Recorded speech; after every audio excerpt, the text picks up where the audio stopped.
නතාලි මේසයට පැමිණෙද්දී ජේසන් තේ බොමින් සිටියේය. ඇගේ සිතට සතුටක් මෙන්ම සිහින් චකිතයක්ද දැනිනි. ඇය සෙමින් සෙමින් තේ මේසයට ලං වූවාය. "ගුඩ් මෝනින්" ඇය පැවසුවේ තද නිල් පැහැති සායේ රැලි පහළට පිරිමදිමිනි.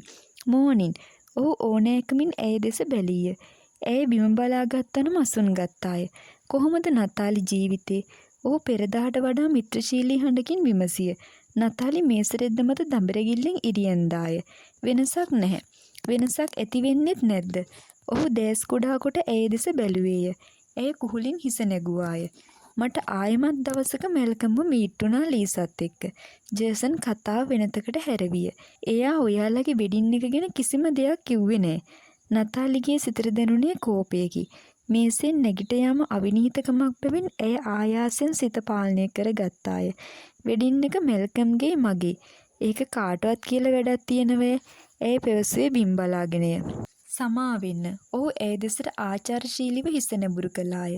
තමා භාවිතා කළ වදන් සැර වැඩිදැයි ඇයට සිතිණි. එහෙත් ඒවා ආපසු ඇද ගැනීමට ප්‍රමාද වූවා වැඩිය. නතාලි සංසුන්ව කන්තෝරු කාමරයට පියමැන්නාය. ඒ වන විටත් ජේසන් ඇය පෙරදා ටයිප් කළ කොටසක් කියවමින් සිටියේය. කෑම මේසේ සිදුවීම නිසා ඔහුගේ සිතට කෝපයක් දැනී ඇතැයි ඇය සිතුවාය. එහෙත් ජේසන් කිසිදු වෙනසක් නැති ලෙස හිස ඔසවා බැලීය. "මේ අන්තිම පරිච්ඡේදය ටයිප් කරලා තියෙනවා සම්පූර්ණයෙන්ම වැරදියි.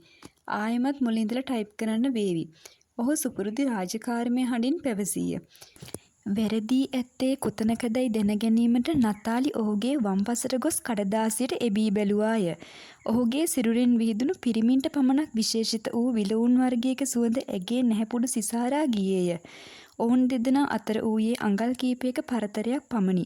එහෙත් ඔහුට ඊට වඩා සමීප වීමට ඇයට අවසරයක් නැත. කැරිබියන් දූපත්වලදී සමීපව ගත කළ සොඳුරු නිමේෂයන් සිහියට නගා ගැනීමට ඇය උත්සාහ කළාය. "මේ පේනවා නේද?" ඇගේ කල්පනාවලි බිඳ දමමින් ඔහු ඇයට වැරදුණු තැන් පෙන්වන්නට විය. ඇය ආයාසයෙන් සිත එකඟ කොටගෙන එදෙස බැලුවාය. පෙරදා නොසන්සුන් සිත තැන්පත් කර ගැනීමේ අරමුණින් අධිවේගයෙන් ටයිප් කළ අයුරු ඇයට සිහිවිය. "මම ආයෙමත් ටයිප් කරන්නම්." ඇය සිහින් හඬින් කොඳුලාය. "ටයිප් කරන්න ඕනෙ තමයි ආයෙමත්. ඒ විතරක් නෙමෙයි මට අද හවසට පරිච්ඡේද 5ක්වත් දෙන්න ඕනෑ." ඔහු දැඩි සිත් ඇති ප්‍රධානියෙකුගේ හඬින් පැවසීය. "5ක්?" ඇය දෙබම රැලි කළාය. "ඔව් 5ක්." ඔහු කිසිදු වෙනසක් නොපෙන්වා කාමරයෙන් පිට වී ගියේය. නතාලි සුසුමක් කෙලා ටයිප් රයිටරයේ අභියස වාඩිගත්තාය. විවේකයක් නොගෙන මුළු දවසම ටයිප් කළත් පරිච්ඡේද 3කට වඩා ටයිප් කරන්නට නොහැකිය. ඒ මදිවාට පෙරදා වැරදුණු පරිච්ඡේද නැවත සැකසීමටද ඇත. ඇගේ මනස අවුල් විය. දිවා ආහාරයට පමණක් සුළු විවේකයක් ගත් නතාලි එක දිගටම ටයිප් කළාය. සවස් වන විට ඇගේ අතැඟිලි රිදෙන්නට විය. උරහිස් වේදනාවෙන් ඇදුම් කෑවේය. ඇය දෙයත් විදහා හිරිහැරියාය. එහෙත් ගතටත් සිතටත් දැනුණු විඩාව අඩු වූයේ නැත. ඇය ජනේලයේ අද්දර වූ සුවපහසු ඇඳිපුටුවක වාඩි වූයේ වෙහෙස මදක් නිවා ගැනීමටය. ඇගේ දෙනත ඉබේටම පිය වුණේය. කාලය වේගෙන් ගෙවී ගියේය. එහෙත් නතාලි සිය දිග නින්දෙන් අවදි වූයේ නැත. ජේසන් කන්තෝරු කාමරයට පිවිසෙන විටත් නතාලි නින්දේය. ඇගේ දෑත පුටුවේ ඇඳි දෙක මත විඩා හැරියේය. ගෙල පසකට ඇලවී තිබුණි. ජේසන් පුටුව ඉදිරිපිට සිටගෙන මොහොතක් ඇය දෙස බලා සිටියේය. ජේන් කාමරයට පිවිසියේ ඒ මොහොතේය. "අනේ පව් හොඳටම නින්ද ගිහින් වගේ." "ඇහැරවන්නද මහත්තයා?" ජේන් බලාපොරොත්තු සහගතව ජේසන් දෙස බැලුවාය. ඔහු හිස දෙපසට සෙලවීය. "නෑ ඕනේ නෑ. ඔයා ගිහින් රෑ කෑම ලෑස්ති කරන්න. මම මිස් නතාලිව එයාගේ කාමරයට අරන් යන්නම්." නතාලි අවදි වූයේ බොහෝ වේලාවකට පසුවය. ඒ වන විට අඳුර වැටී තිබුණි. තමා සිටින්නේ කන්තෝරු කාමරයේ නොවන බව ඇයට වැටහිණි. ඇය වහා ඇඳ මත වාඩිගත්තාය. එවිටම අඳුර රුවක් දොර අසලින් මෑත් විණි. ඇගේ සිතට තැතිගැන්මක් දැනිනි. ඇය වහා විදුලි පහන් දැල්ලුවාය. ජේසන් ඇය වෙත පැමිණියේය. "ඇති යන්තම් නැගිට්ටා. ඔයාට බඩගිනීද?" ජේසන් මුදුසරියෙන් විචාලේය. "මහන්සි හින්දා මට දන්නෙම නැතුව නින්ද ගියා." ඇය සමාව අයදින බැල්මකින් ඔහු වෙත හෙළුවාය. "මං ඇහුවේ බඩගිනීද කියලා." "නැහැ." ජේසන්ගේ දෙනෙතේ ඌයේ ගැඹුරු බැල්මකි. ඒ බැල්මට හසුවීමට බියෙන් නතාලි බිම් බලා ගත්තාය. ජේසන් ඇය අසලින්ම ඇඳේ වාඩිගත්තේය. නතාලිගේ හදවත වේගයෙන් ස්පන්දනය වෙන්නට පටන් ගත්තේය. ඔහු දෙව්රහිසින් ඇය අල්ලා ඇය තමා වෙතට හරවා ගත්තේය. නතාලි කැරිබියන් දූපත්වලදී මෙන්ම ඔහු ආදරයෙන් ඇය ඇමතිය.